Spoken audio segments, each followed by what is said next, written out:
Thanks for tuning back in. So right now, something really interesting happened to me yesterday. Today's New Year's Day. Something happened yesterday where I thought my grammar support was not working on my Proloquo2Go app. I couldn't figure out what in the world was going on.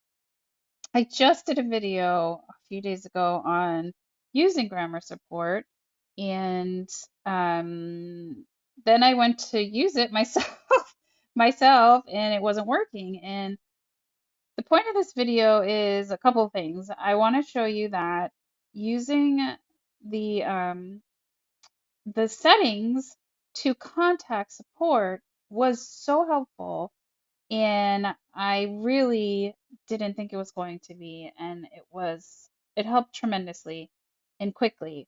So I want to talk to you guys about it so that if anything like this happens to you, you know that when you go into your settings app, I'm going to tell you what happened. Anyway, I want you to know that when you go into your settings wheel, it comes up like this options. There's your user and everything. If you go all the way down to the bottom,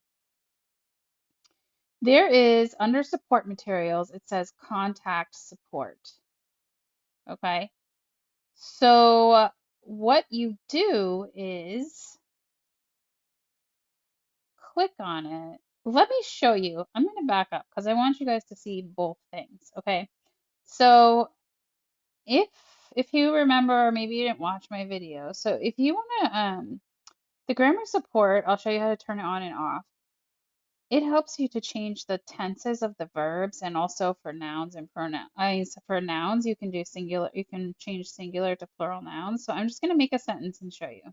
I do. Do. It's going to say I do. But if I want to say I did that yesterday, and I want to put in the past tense, as long as my grammar support is on, which I'll show you in a second, I just have to, there's a couple ways you can either double click or hold it down, and I have it set up for holding down because that's the way I like it. So I held the button down and it pops up in case you haven't watched my other video, and you can change the verb tense. Instead of saying I do, you can go to I did, or you can go to future tense and say I will do, but I'm just going to hit past tense, I Did. did, and then it comes down here in the bottom right, and you get to look at it, and if it sounds right and looks right, then you click on the green Did. there, and it goes to I did. So see how it's I did instead of I do. Well, I did a whole video on grammar support, how you turn it on, which is you go to settings, and you go to under the user's options, you go to grammar, and then this is bilingual user, I'm in my English profile, so I'm going to hit English. And do you see how grammar support is on? So if you shut it off and you try to I do I did, I'm just holding the button and nothing is happening. do. Okay. So what happened to me though was going back into settings. I had my grammar support on, but what I didn't have on was I'm going to come out of grammar, and under interaction, so instead of grammar's up here under, if you go down further in interaction, and then you go down to the bottom of interaction where it's under buttons, it says secondary trigger. So when I was fooling around with the settings, probably making a video, I must have hit none under secondary trigger, okay? Not even realizing that I just messed up my whole grammar, like the use of grammar support. So I'm going to keep it on none, and I'm going to show you what happens. So if it's on none, but I go to grammar and my grammar support is still on, so the secondary trigger is off, grammar support is on, it still won't I let me change the verb tense. See, I'm holding. So I was like, I looked and the grammar support was on and I didn't understand do. what happened. I thought maybe there's something wrong with my app. So what did I do? I went to the settings. I went down to contact support.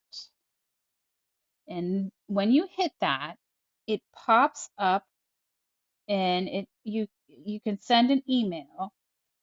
says to support at assistiveware.com. So I was thinking, yeah, right, great. I'm gonna send this email. I probably won't get a response. I'm gonna have to call tomorrow. Tomorrow's New Year's Day. I'll probably have to call the next day. And I really want to get this taken care of, especially if I wasn't using it with a client because it was nighttime and then today's New Year's Day. But if I had been, then that would have been not a good situation either if I would have had to wait. Well, guess what? I did this. I'm not going to write out an email now because I don't want them to think something went wrong when it didn't. But all you do, you just send a support for request. And then I'm not going to do it because I don't want that I don't want to bother them. But you hit the send, the arrow, blue circle with the arrow. And once you hit send, it starts talking to you like someone interacts and it sends up a bubble in your device. I'm going to delete this draft because I'm not really going to send them anything. But it sends up this bubble and then it starts contacting you. Thank you for contacting with me. What can we help you with? And then you just describe, you give them your email just so they have it and you describe what's going on. And then it says something like, we'll get back, someone will send you an email um, in 1 to 3 hours to, help you essentially. And guess what? I got an email within 30 minutes, less than 30 minutes. I'm going to show you what that email was. So I'm going to come out of my app and I took a screenshot for you guys. So this is the email. I told them, hey, my grammar support is on, but I can't figure out when I hold over the verbs, it won't pop up to allow me to change the verb tense. And same with nouns. I can't do plural nouns. I don't understand what's going on because my grammar support looks like it's on. So they said, this is such a nice, simple email. Thank you for reaching out. We're happy to assist you. There are 3 reasons why grammar support is not working, 3 possible reasons. So number 1, I knew it wasn't the right reason because my grammar support was turned on.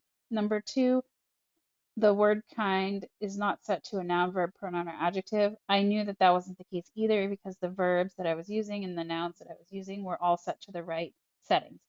Number 3, the secondary trigger. Huh? The secondary trigger has been set to none. So then I was like, oh, maybe that's it. And I don't realize. Go to and it tells me step by step. Go to options, interaction. Scroll down to the section labeled buttons. If the row labeled secondary trigger is set to none, then there's no to trigger the grammar pop-ups. Wow. So I was like, wow, this might actually work. And I didn't have to call anyone, and it's less than half an hour. So what I did was I went back to my settings and I went down, I double checked. Sorry. So again, my grammar support was on, like I told them. So I went down to interactions like the email told me to, and went down to the buttons, and sure enough, my secondary trigger was set to none. So I decided to put it to hold because that's the one I like. And now, when I went to try it, I they popped back up again, and I could did, switch the verb tense. did. And I was just so grateful and so amazed. So I thought, hey, why don't I do a video on this so that you guys know a couple things. Number 1, if you have something that is not working in your Proloquo2Go app, don't stress out. You don't even well, you can call somebody, but try this first because they were so receptive and it worked. So I hit the settings again. I know I'm being repetitive, but then I come down and I hit contact support and that pops up and you're going to send it and then they're going to start chatting with you. And you may just get your answer very quickly like I did. And then the second reason why I wanted to show you this video is so that you know um, that even though the grammar support is on, if that secondary trigger is off, so if you have your grammar support on and it's not working, it's either the verbs or the whatever button is not set to the proper mode, just like in the email, or your secondary trigger under interaction all the way down is on none. Okay, so actually, if you see, I just noticed this. I didn't even see this visual before. Look at the buttons. See how they have the on the right corner, it is like in do and have the right corner, the pink is shaded a little thicker than the rest in the upper right hand corner. If I hit none, that goes away. I just noticed that now. So that might be another visual to trigger a visual to let you know that hey, that trigger might be off. So let me check. Because once I hit hold, those thickness in the upper right hand corner comes back. All right, this was so helpful for me. There's so much for us to know, and I didn't even realize I shut it off. And I had just made a video on grammar support and it was working. And when I was going through the settings, I shut it off, put it on none, I mean, and I didn't know, and I thought there was something seriously wrong with my app. And I contacted support through my app and got it fixed within like 30 minutes, as I said. So I just wanted to share this information with you all, and hopefully it will help somebody, or maybe it will help a lot of people. All right, so thanks for tuning in again. Questions, comments, just let me know, guys. All right. Today's Happy New Year. Happy New Year. Take care. Bye-bye.